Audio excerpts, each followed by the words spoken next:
Jueces capítulo 15, Sansón en contra de los filisteos. Una vez más, Sansón va a enfrentar a los filisteos y sin embargo vamos a ver cómo es que una vez más Dios utiliza la terquedad de Sansón, utiliza su pecado, utiliza esta acción de transgredir el mandamiento del voto nazario que eh, prevalecía sobre él a pesar de toda su transgresión. Y ya entendimos desde el capítulo anterior que esa era la forma en cómo Dios estaba usando precisamente todas estas acciones, actitudes de Sansón para cumplir los objetivos de Dios en favor del pueblo. En realidad ese era el propósito. Dice desde el verso 1, aconteció después de algún tiempo en que los días de la siega del trigo, y vamos a poner atención en los días de la siega del trigo, Sansón visitó a su mujer con un cabrito diciendo, entraré a mi mujer en el aposento, mas el padre de ella no lo dejó entrar. Regresó Sansón queriendo eh, estar con la mujer con la que finalmente dejó vestida y alborotada por aquel conflicto anterior.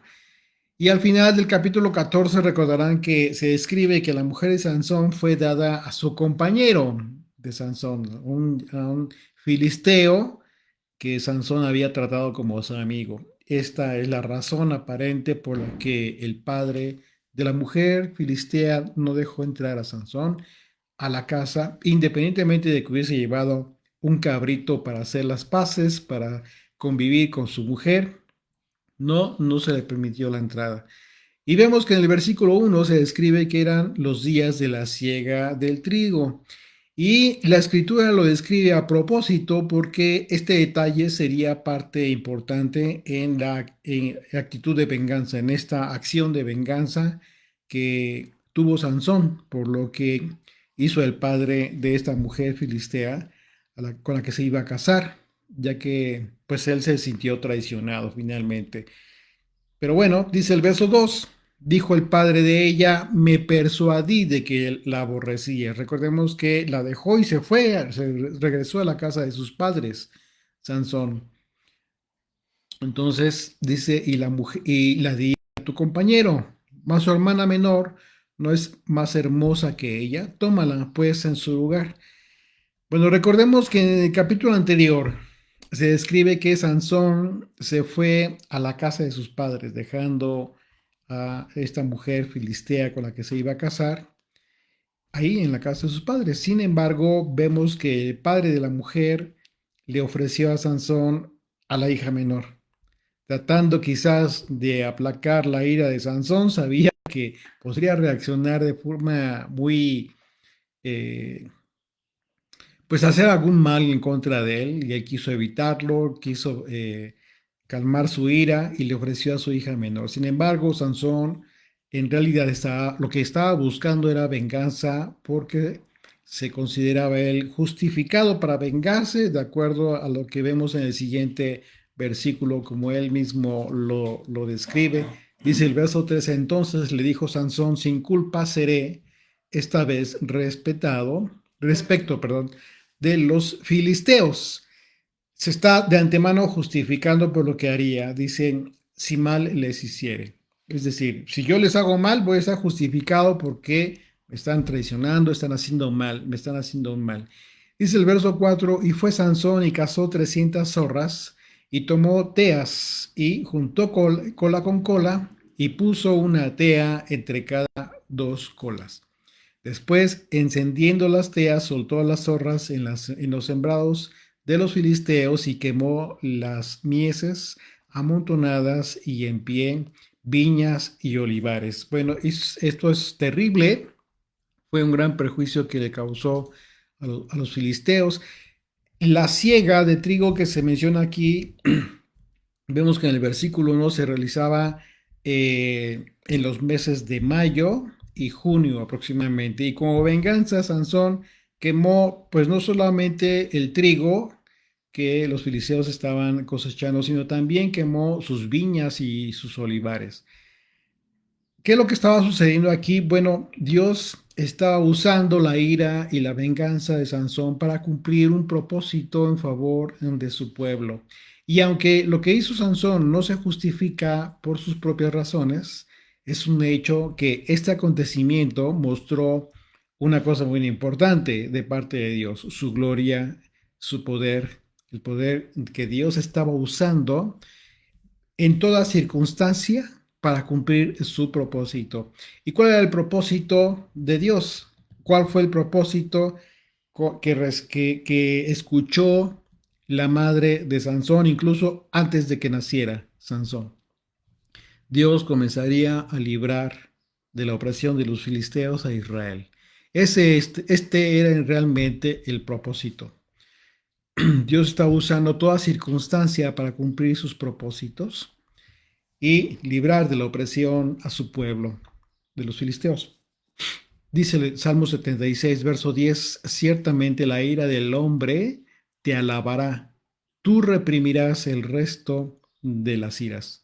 Entonces, aquí vemos que la ira finalmente no es un aspecto que esté alabado, justificado, avalado más bien, perdón, avalado o justificado por la Torá.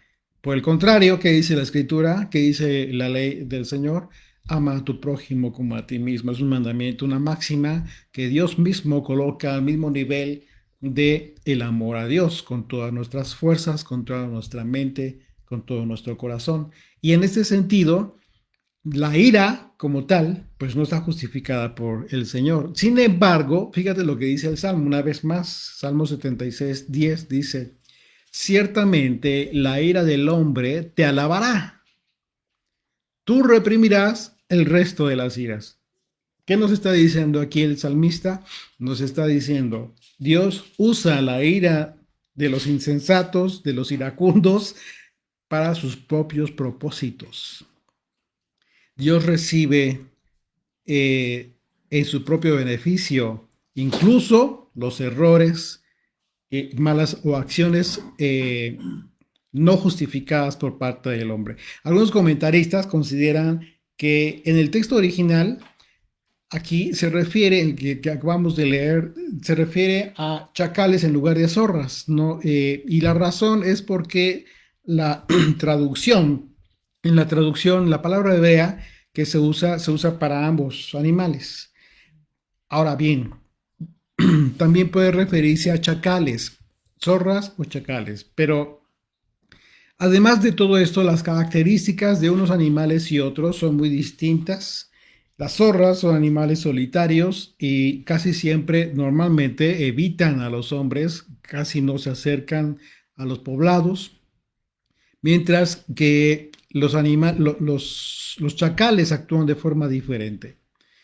Entonces, algunos comentaristas consideran que podría ser más factible que Sansón en realidad atrapara a 300 chacales para quemar las cosechas de los filisteos con antorchas atadas a sus colas, en realidad. Pero bueno, es un detalle que tiene que ver con traducción y como probabilidad de qué tipo de animal fue el que realmente cazó Sansón para llevar a cabo esto. Y bueno, esta venganza de Sansón traería pues represalias por parte de los filisteos, pero en contra de su propio pueblo, en contra los propios filisteos por haber hecho enojar a Sansón. Fíjate bien lo que sucedió, terrible. Verso 6, y dijeron los filisteos, ¿quién hizo esto? Y les contestaron, Sansón, el yerno del Timmateo, porque le quitó su mujer y la dio a su compañero. Y vinieron los filisteos y la quemaron a ella y a su padre. ¿Te acuerdas cuál fue la situación la amenaza que recibió la mujer de, de Sansón? Era evitar precisamente esto. Los filisteos tomaron venganza, pero no en contra de Sansón, sino de la mujer. Esto fue cobarde, fue una situación muy terrible en contra de una mujer y de su padre, del propio pueblo filisteo. Eh, y bueno, recordemos que la desgracia de esta mujer fue que con la que se quería casar Sansón, finalmente se cumplió la amenaza que sufrió por parte de los de su pueblo anteriormente. Vamos a recordar lo que sucedió antes, qué fue cómo la amenazaron los de su pueblo con tal de que les revelara el secreto de Sansón. Dice Jueces capítulo 14, a partir del verso 14, dice: entonces les dijo, del devorador salió comida y del fuerte salió dulzura. Fue el enigma que dijo Sansón, y dice: si lo adivinan, les voy a dar 30 vestidos de fiesta, etcétera. Finalmente no lo adivinaban, pues era imposible, porque nadie sabía del león ni de la miel. Pero resulta que dice el verso 15 de ahí de Jueces 14: al séptimo día dijeron a la mujer de Sansón: induce a tu marido a que nos declare este enigma para que no te quememos a ti y a la casa de tu padre. O sea, era como muy común quemar a la gente. Imagínate qué terrible, ¿no? Era una amenaza como muy común. Dice: nos habéis llamado aquí para despojarnos. ¿Por qué? Porque ellos sabían que iban a perder la apuesta, que como una apuesta, el enigma a final de cuentas. ¿Y qué fue lo que sucedió? Esta mujer le lloró, le reclamó que no la amaba, y Sansón terminó declarándole el enigma. Pero a final de cuentas, Sansón se dio cuenta que la habían presionado. Lamentablemente no sirvió de nada que la mujer de Sansón lo haya traicionado en su momento y revelando al pueblo el enigma que propuso Sansón, porque finalmente murió de la manera en que la habían amenazado, de la misma manera. Los del propio pueblo la quemaron junto con su padre. Y la consecuencia de estas muertes generó que Sansón anunciara otra venganza. En esta ocasión su venganza cobraría la muerte de 1000 filisteos, lo que debemos entender como un propósito de Dios a través de la venganza de Sansón. Dice el verso 7: entonces Sansón les dijo: ya que así habéis hecho, juro que me vengaré de vosotros y después desistiré. Y los hirió cadera y muslo con gran mortandad, y descendió y habitó en la cueva de la peña de Etam. Juego de represalias, por decirlo de alguna manera, pues nos dan una importante lección. Entre los filisteos y Sansón estaba viendo aquí venganzas, represalias, y de esto aprendemos algo importante. Cuando decidimos hacer uso de la venganza, lo único que vamos a generar es más violencia y ánimos de venganza en los demás. Sin embargo, en este capítulo vemos que quienes llevan a cabo estas represalias con consecuencias terribles son, por un lado, un pueblo que no conocía a Dios, que es el caso de los filisteos. Y por otro lado, tenemos a un hombre que, conociendo a Dios y habiendo tenido una vida consagrada por el voto nazáreo, en todo momento insistía en transgredir el mandamiento de su voto. Porque, como vamos a ver una vez más, sería impuro por causa de todas estas muertes. Terrible. Entonces, la enseñanza en este pasaje, en esos pasajes, es: la venganza, a final de cuentas, no te lleva a nada bueno. Yeshua nos enseñó que no debemos actuar por venganza cuando él habló de ojo por ojo, citó la ley del talión, le llaman. Y el apóstol Pablo, tomando la enseñanza del maestro de Yeshua, en su carta a los Romanos nos enseña a remitir la venganza y la ira al Señor, no por cuenta de nosotros, sino dejarlo al Señor. Romanos 12, verso 17 en adelante dice: no paguéis mal por mal, procurad lo bueno delante de todos los hombres. Si es posible, en cuanto dependa de vosotros, estad en paz con todos los hombres. Fíjate qué importante es esto lo que está diciendo Pablo. Dice, si es posible, en cuanto dependa de ti, ten paz con los demás. ¿Qué estás diciendo aquí, Pablo? Bueno, está dejando abierta y dejando en claro que está la posibilidad latente de que no tenga paz, pero no por causa tuya, sino por causa de aquellos que no están en paz contigo. Eso ya es algo, quizás no lo puedas tú solucionar, quizás no está en tu mano, pero ve tu parte, debes tener paz con todos, delante de todo. Dice el verso 19, no os venguéis vosotros mismos, amados míos, sino dejad lugar a la ira de Dios. Es decir, que el Señor se encargue de vengar a sus hijos, a su pueblo. Porque escrito está, mía es la venganza, yo pagaré, dice el Señor. Así que si tu enemigo tuviere hambre, dale de comer. Está hablando de tu enemigo. Dice, si tu enemigo tuviera hambre, dale de comer. Si tuviera sed, dale de beber. Porque haciendo esto, ascuas de fuego amontonarás sobre su cabeza. ¿Qué está diciendo aquí Pablo? ¿Qué está diciendo con esta expresión? Lo que está diciendo es, cuando tú le haces el bien a alguien, a una persona que busca tu mal,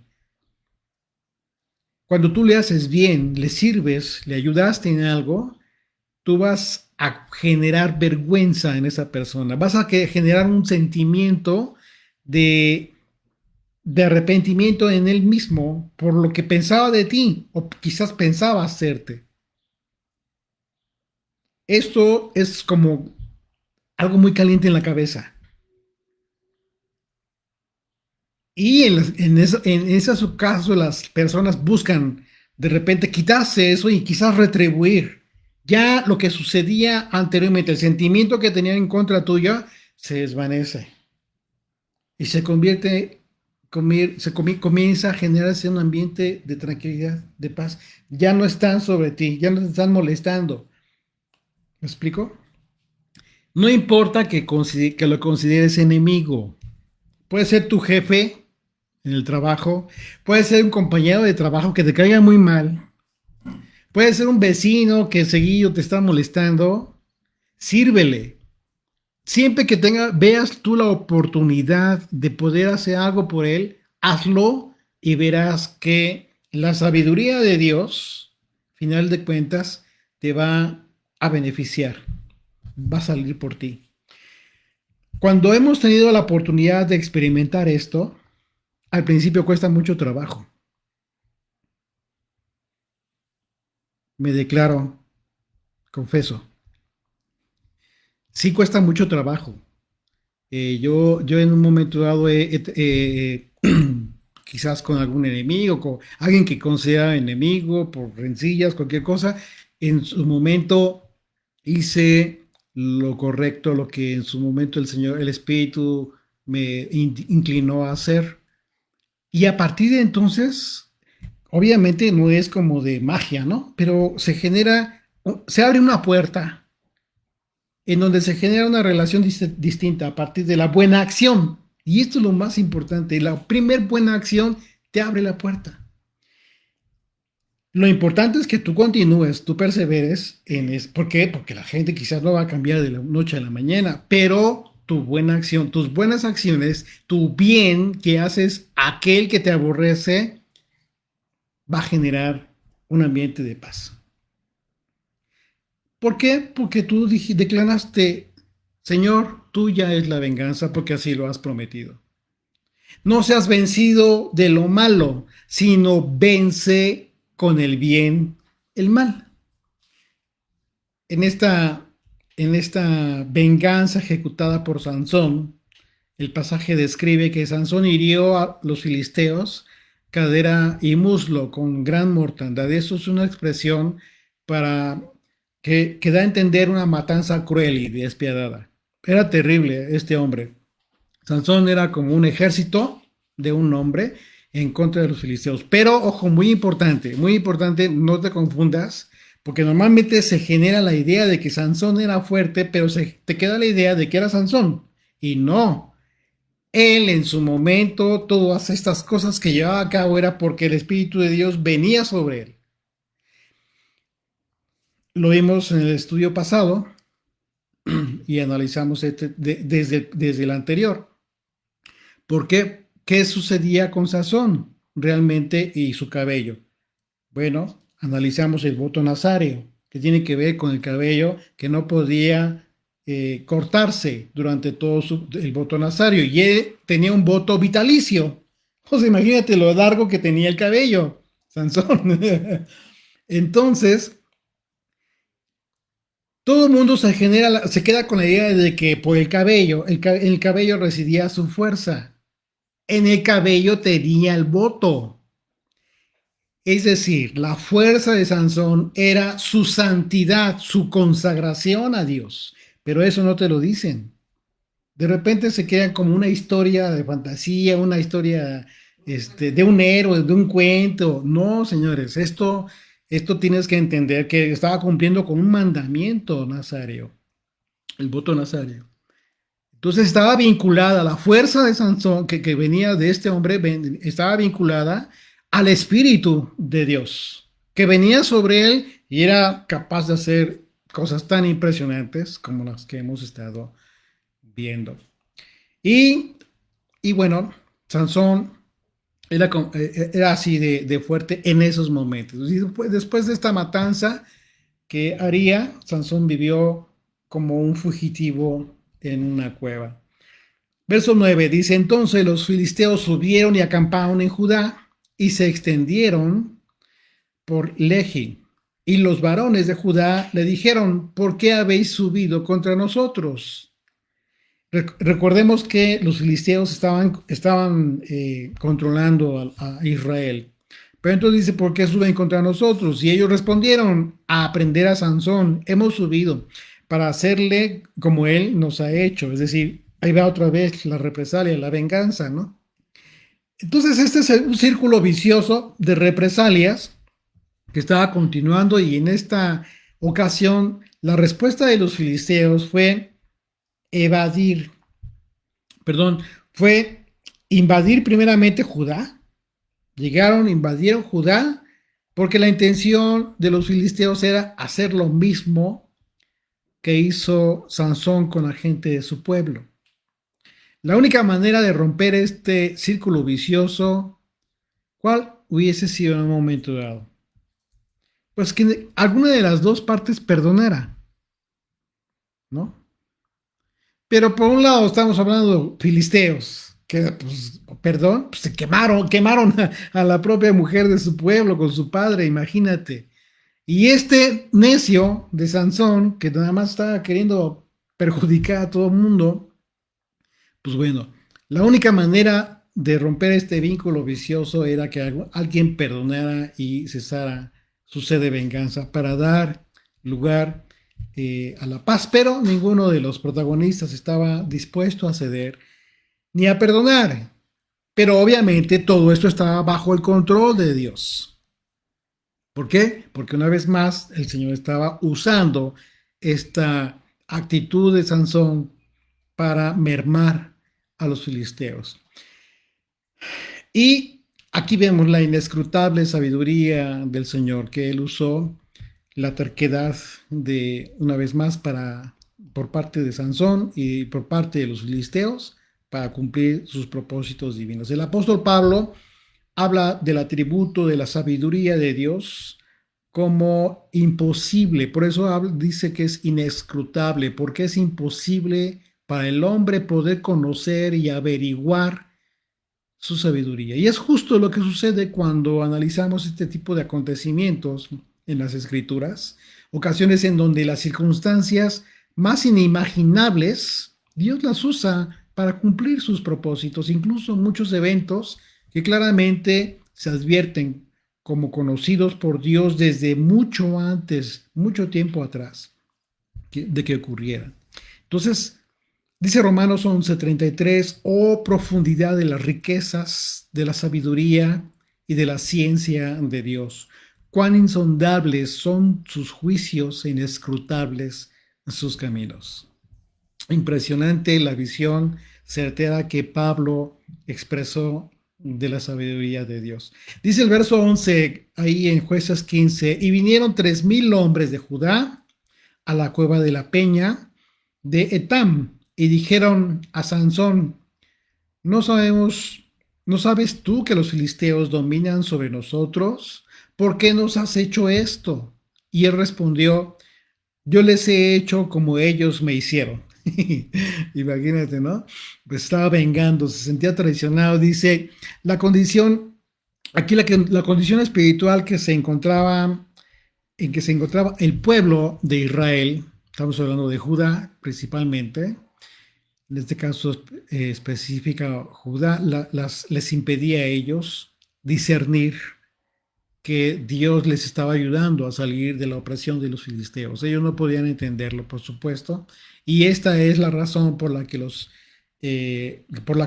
acusaron a Sansón de causarles problemas al grado de querer detenerlo. Ya iban a detenerlo para entregarlo a los filisteos. Y el caso es que incluso Sansón respondió de tal manera que de ninguna manera se advertía que Dios lo estaba usando para librar al pueblo de la opresión de los filisteos. Sansón nunca dijo eso. Al contrario, nada más dijo, nada más no me vayan a matar, me entrego. Así es de que los de Judá lo entregaron atado con cuerdas. Dice el verso 2, y ellos entonces le dijeron, nosotros hemos venido para prenderte y entregarte en mano de los filisteos. Y Sansón le respondió, juradme que vosotros no me mataréis. Fue obvio que Sansón no quería pelear contra su propio pueblo, así es de que solo les pidió que le juraban que no lo matarían ellos mismos. De manera que Judá lo aprendió y a final de cuentas podremos decir que el Espíritu de Dios también permitió esto, que aprendiera a Sansón. Dice el verso 13, y ellos le respondieron diciendo, no, solamente te prenderemos y te entregaremos en sus manos, mas no te mataremos. Era obvio porque ellos sabían que los filisteos lo iban a matar. Entonces le ataron con 2 cuerdas nuevas y le hicieron venir de la peña, y así que vino hasta Lehi, los filisteos salieron gritando a su encuentro, pero el Espíritu de Dios vino sobre él, fíjate aquí, importante, el Espíritu de Dios vino sobre él y las cuerdas que estaban en sus brazos se volvieron como lino quemado con fuego y las ataduras se cayeron de sus manos, así de fácil, como si fuera lino quemado. No les sirvieron para nada. Dice el pasaje que a Sansón lo ataban con estas cuerdas nuevas porque se supone que las cuerdas nuevas son mucho más resistentes. Sin embargo, vemos una vez más que es el Espíritu de Dios el que se manifiesta en la vida de Sansón, y es con el poder sobrenatural del Espíritu del Señor que Sansón logró romper las cuerdas como si fuera lino quemado con fuego. Dice el verso 15, y hallando una quijada de asno fresca aún, extendió la mano y la tomó, y mató con ella a 1,000 hombres. Bueno, Sansón no contaba con algún arma en específico, así de que tomó la quijada de este animal que recién había muerto, quizás el día anterior. Dice que estaba fresca la quijada, porque dice la escritura que estaba fresca. El detalle de la quijada es que al estar fresca aún pesa más que si estuviera seca. ¿Qué significa que esté fresca? Pues que todavía tenía carne fresca, ensangrentada. Imagínate el grado de impureza que ya tenía para este entonces, incluso antes de matar a los filisteos. Y el voto nazario, pues bien, gracias. No, ya no tenía efecto. Sin embargo, ve lo que hace Dios. Con todo y que el voto nazario estaba siendo transgredido, venía el Espíritu de Dios y este hombre, y venía una fuerza impresionante, descomunal sobre este hombre, para matar a los filisteos. Dice el número 6. Vamos a recordar el voto nazario acerca de por qué razón, en qué circunstancias eh, podría en un momento dado ser suspendido con el mandamiento de volver a empezar. Dice el número 6 a partir del verso 9. Si alguno muriere súbitamente junto a él, es decir, junto al Nazario, su cabeza consagrada será contaminada por el cabello.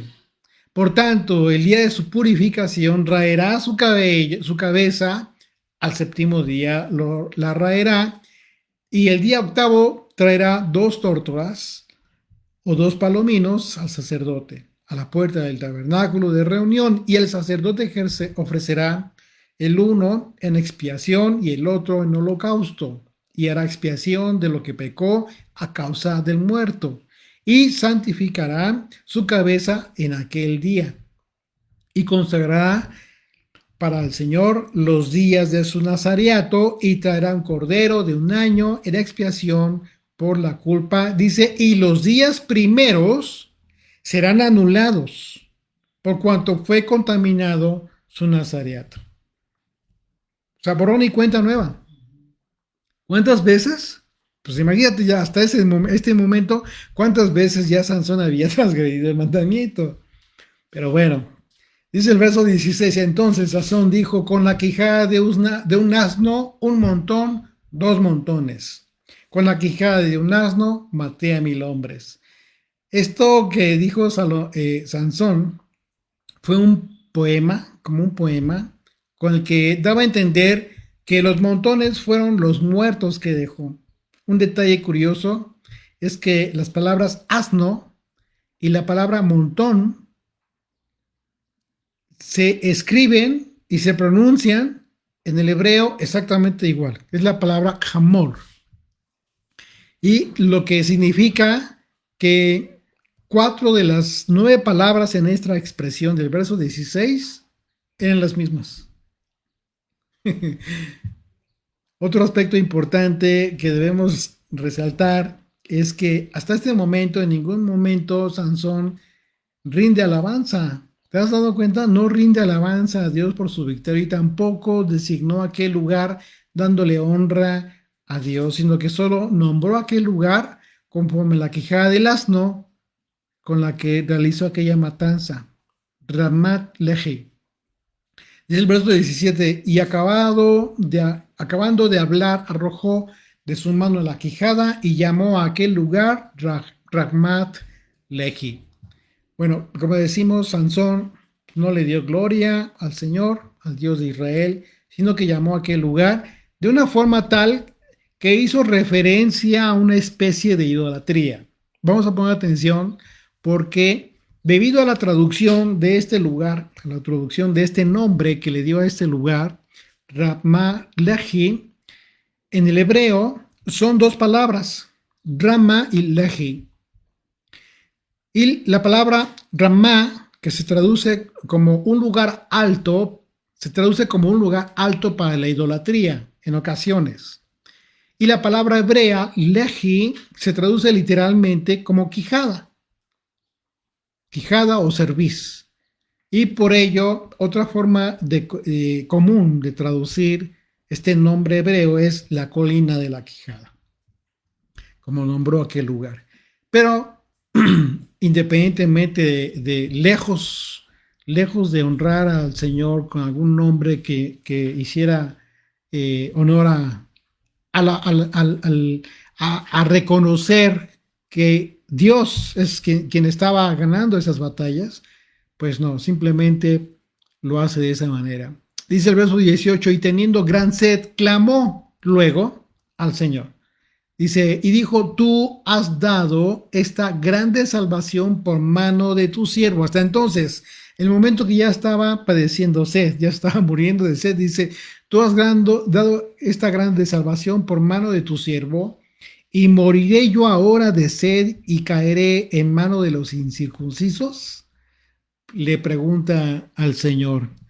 Si analizamos con detenimiento el clamor de Sansón, él solo reconoce que Dios fue el que le ha salvado de los filisteos, pero pero para pedirle agua, debido a su condición de sed. Sin embargo, eso no es lo mismo que alabar al Señor en reconocimiento de que Él es el que gana las batallas, como lo hizo en su momento Josué, por ejemplo. ¿Sí? Hasta este momento de necesidad, Sansón en su debilidad reconoce que Dios le dio la victoria. Y dice el verso 19, entonces abrió Dios la cuenca que hay en Lehi y salió de ahí agua y él bebió y recobró su espíritu y se reanimó. Por esto llamó el nombre de aquel lugar En Jacor, el cual está en Lehi hasta hoy. Bueno, de la misma manera en que Israel, a pesar de la incredulidad, cuando estaba en el desierto, recordarán ustedes que eran incrédulos todo el tiempo contendiendo con Moisés. A pesar de eso, el Señor hizo salir de la peña agua. Ahora el Señor estaba abriendo la cuenca de donde salió agua. Y como vemos en su debilidad, Sansón reconoce al Señor. Y por ello llamó a aquel lugar En Jacor, que es traducido como la fuente del que clamó. Dice el verso 20, y juzgó a Israel en los días de los filisteos 20 años. Todo creyente en un momento dado puede ver montón y dos montones. ¿Qué podría ser ese montón y dos montones que el Espíritu de Dios te ha ayudado a vencer? Bueno, podrían equivaler a los pecados. Quizás ya llevas algún tiempo y te has estado esforzando y has logrado avanzar, has logrado madurar y has logrado comenzar a cambiar tu vida, y entonces quizás puedas ver un montón y dos montones de muertos, pero son esos pecados que quizás tú has vencido. Pero una cosa bien importante, jamás te olvides de que no ha sido por tu fuerza, sino ha sido el Espíritu de Dios el que te ha llevado a ganar esas victorias. Siempre habrá retos como la mortal sed y la fatiga que tuvo Sansón en su momento y por la cual clamó a Dios. Igual lo podemos hacer nosotros. A través de toda esta experiencia, Sansón pudo contar con el hecho de que la victoria pasada era una promesa de la liberación futura para el pueblo de Israel. Así es de que, de la misma manera, toda victoria pasada que has tenido tú en tu vida, a partir de que tomaste pacto con el Señor, puedes estar seguro que es el anuncio de la liberación futura y la redención de la cual seremos objeto por parte de Yeshua cuando regrese. Amén. Señor, gracias por este día de reposo maravilloso, hermoso, que nos has permitido vivir, compartir, y en el que nos has permitido hablar tu palabra, Señor. Aprender un poco más de tu palabra y poder compartirla a todos aquellos que consideran que puede ser de bendición para sus vidas, porque para nosotros es de mucha bendición, especialmente para mí, Señor. Gracias por ser tan bueno, por tu voluntad. En el nombre de Yeshua oramos y te damos gracias. Amén.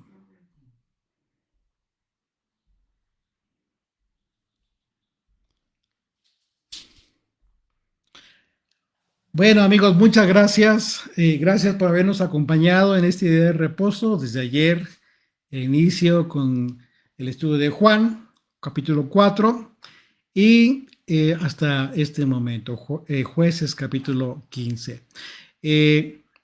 Espero que tengan una buena semana, bendecida, con mucho trabajo y con salud también, por supuesto. Que cuídense mucho, que el Señor los guarde. Si el Señor lo permite, nos estaremos viendo el próximo día de reposo. Shalom, amigos.